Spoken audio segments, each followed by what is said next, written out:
Police Minister Bheki Cele and his department's top brass released the third quarter crime statistics yesterday. The minister urges communities to work with the police in curbing the crime. The findings reveal that there's an increase in murder, rape and contact crimes. For more, let's unpack this with crime expert David Bruce. A very good evening to you. Thank you so much for joining us. Welcome to Newzroom Afrika. South Africa's seen an increase in the violent crimes, murder, assault, robberies. Those stats have climbed. Murder increasing by 10%, rape and sexual offences rising to over 9%. How should we then be interpreting the very disturbing increases? Right. Well, I think, in your words, these statistics are seriously disturbing. The one thing that they show, and so these statistics that have just been released are statistics just for the 3-month period from October to December last year. But if you look at the statistics that have been released for the period starting from the beginning of April, through to the end of last year, so that's a 9-month period. What they show is that murder has increased further on previous years. And so we're now looking at a situation where rates of murder, that's the per capita rates of murder per 100,000 of the population, are now at a level which we haven't seen in South Africa for something like 20 years. So they reached their lowest point in about 2011, and they've been increasing since then, and we're now looking at a rate which is probably something in the region of 46 per 100,000. It's likely to be an annual rate in that region, and that puts South Africa murder rates, in terms of what we know about murder rates in other countries, as one of the countries with the highest rates of murder in the world. And so, that's something that should obviously be taken very seriously. I suppose the next question is why. I mean, especially as the crime statistics were unveiled, opposition MPs have been slamming police, questioning effectiveness when it comes to crime intelligence. Are the police failing, or why are they falling short? Well, you see, it's obviously a mistake to sort of blame the police for this. Police are not people who broadly are murdering people, and there's obviously a lot that's wrong in South Africa, and economic factors and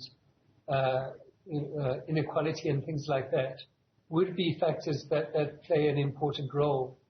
At the same time, we do, I would say that there is a key problem with our policing system. I think if you look at it, you might compare it to the type of situation that we are having with, the crisis in terms of the electrical supply system. So there's a system of where the state is supposed to be providing policing services, but in many ways that system has been neglected in many ways for a long time. There hasn't been really purposeful engagement by government with, what is needed in order to improve the policing system. And so, one of the contributing factors, it's not necessarily the main one, but the police could be doing more. Government could be understanding what is going on here, in more better. Could be analyzing, understanding what is going on, and putting in place a response which is based on a better analysis of what is happening. But to a very large degree, the way in which government even kind of understands crime hasn't moved forward at all for a considerable period of time. And so without, applying, looking into what is happening more thoroughly, it's not going to be possible for government to respond to this problem in a more effective way. Is it then a matter of resources or of skills? Where are the police falling short in that aspect? Well, you see, again, resources, it's not, one can't say that this isn't an issue of resources. What we also have to grapple with in, responding to this issue is the fact that we live in a developing country.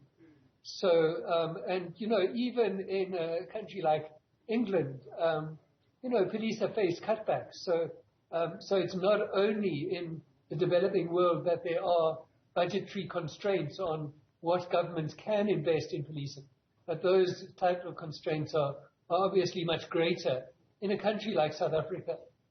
So, you have to then, up your game. You have to use your resources more effectively.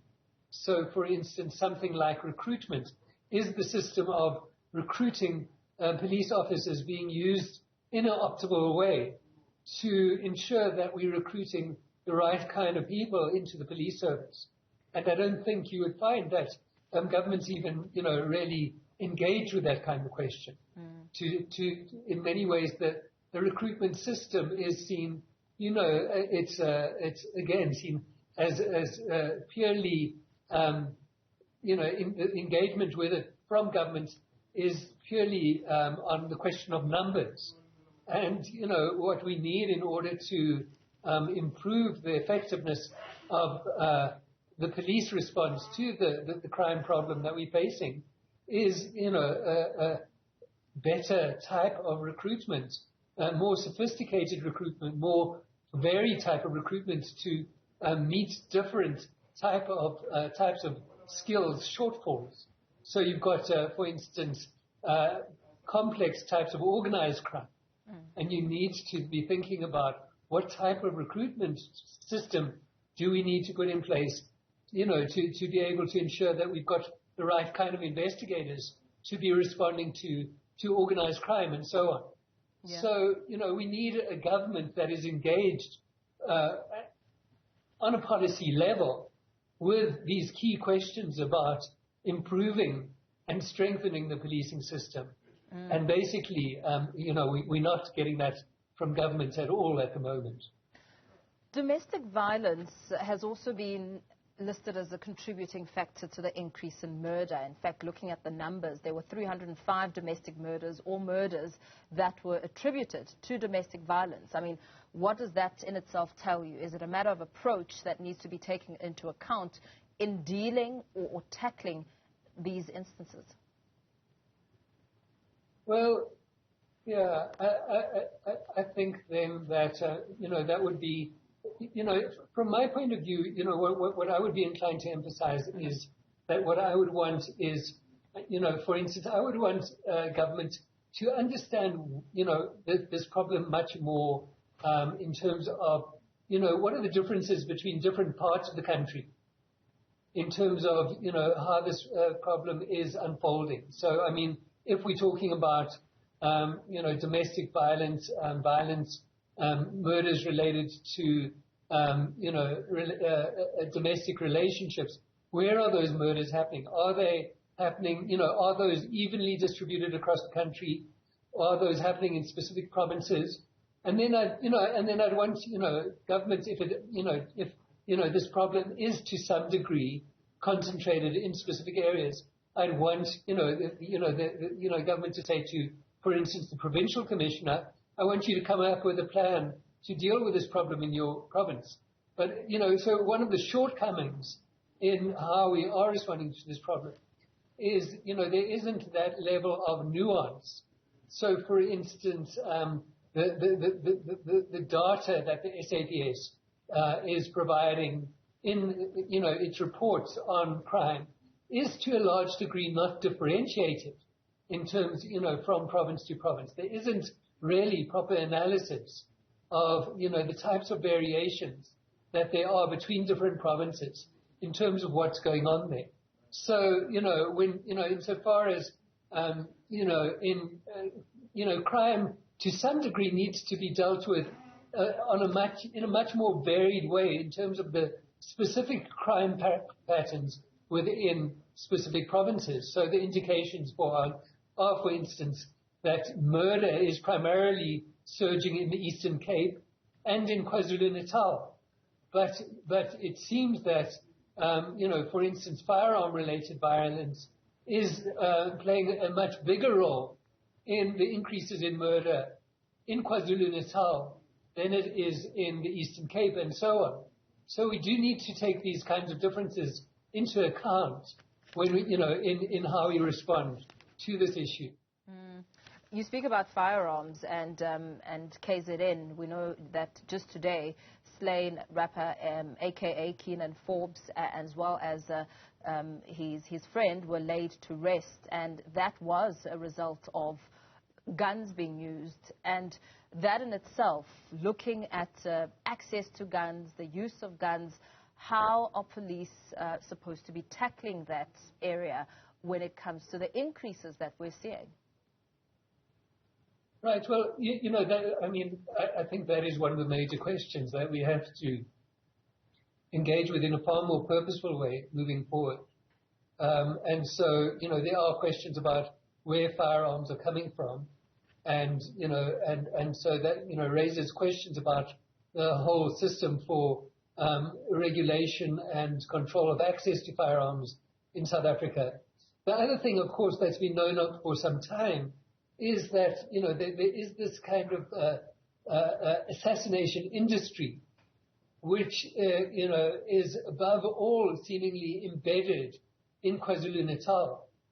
And so, the one thing that we would be looking for from government in, if it was to be, if we were seeing signs that it was actually, now responding to violent crime, particularly in a far more focused way, would be, a far more concerted and focused engagement with the problem represented by this, overall assassination industry. So it's something that plays itself out in various ways, above all, as far as I understand, in the taxi industry, but also, for instance, manifests itself in political killings and so on. And here we have it, playing itself out with, impacting on someone in the kind of entertainment industry and so on. So it has kind of many types of impacts, but, we should have had a far more kind of sustained and focused engagement from governments with the problem represented by assassinations and organized crime in KwaZulu-Natal. But instead what we have is, KwaZulu-Natal being one of the provinces where murder is increasing at one of the highest rates. Yeah. Rates of murder are have been increasing very dramatically in KwaZulu-Natal, at least for a couple of years now. And so that's obviously, one aspect of the problem that needs particular focused attention. Yeah, absolutely. Thank you so much. Let's leave it there for now.